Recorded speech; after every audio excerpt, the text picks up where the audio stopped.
પોરબંદરમાં છેલ્લા 1.5 વર્ષમાં એસીબીની 4 ટ્રીપમાં 5 સરકારી અધિકારી કર્મચારી અને એક વચેટિયો લાંચ લેતા ઝડપાયો છે. જો કે ગાંધીજીની આ ભૂમિમાં વધતા જતા ભ્રષ્ટાચારની સામે લોકજાગૃતિ ઓછી હોવાથી ટ્રેપનું પ્રમાણ ઓછું જોવા મળી રહ્યું છે. પોરબંદર જિલ્લામાં અનેક સરકારી વિભાગોમાં ભ્રષ્ટાચારનું પ્રમાણ વધી રહ્યું છે અને અધિકારીઓ કર્મચારીઓને પ્રસાદી આપ્યા વગર લોકોના કામ થતા નથી અથવા તો વિલંબ કરવામાં આવે છે.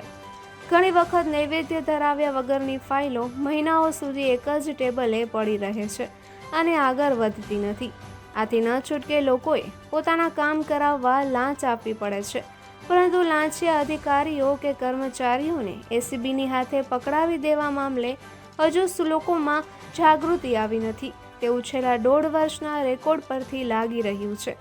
છેલ્લા 1.5 વર્ષમાં એસીબીની માત્ર 4 જ ટ્રેપ ગોઠવવામાં આવી હતી, જેમાં 5 સરકારી અધિકારીઓ અને કર્મચારીઓ અને એક વચેટિયો લાંચ લેતા પકડાયા હતા. તેમાં પણ તારીખ 15/4/2024ના રોજ તો એક જ દિવસમાં 2 ટ્રેપ સફળ થઈ હતી, જેમાં પાણી પુરવઠા જાહેર બાંધકામ વિભાગની કચેરીનું સમારકામ કરાવવાનું, બિલ પાસ કરાવવા માટે પાણી પુરવઠા બોર્ડના વર્ગ 2ના અધિકારી મદદનીશ ઇજનેર દીપ્તિબેન સતીશભાઈ થાનકીએ સહી તથા અભિપ્રાય આપવા બદલ કુલ મંજૂર રકમના 1% લેખે ₹7,000ની લાંચની માંગણી કરી હતી.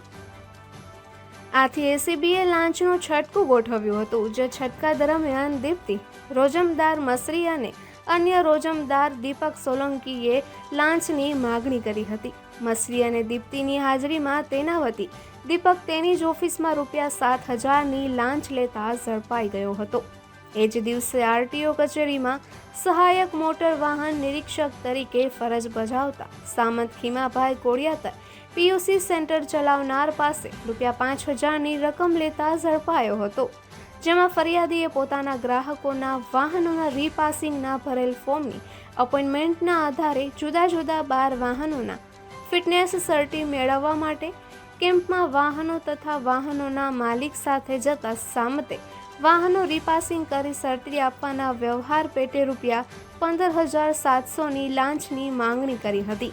તે પૈકી ₹10,700 લઈ લીધા હતા અને બાકીના ₹5,000 આપશે તો જ વાહનોના ફિટનેસ સર્ટી આપશે તેવું જણાવ્યું હતું અને ₹5,000ની લાંચના નાણાં સ્વીકારતા ઝડપાયો હતો.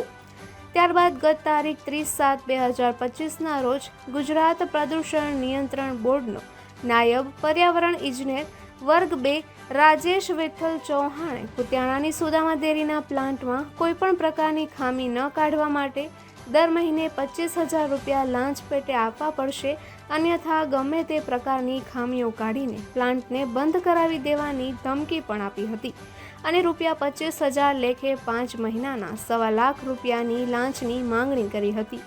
જે લાંચની રકમ સ્વીકારતા તે ગુજરાત પ્રદૂષણ નિયંત્રણ બોર્ડની કચેરીમાંથી જ રંગે હાથે ઝડપાયો હતો.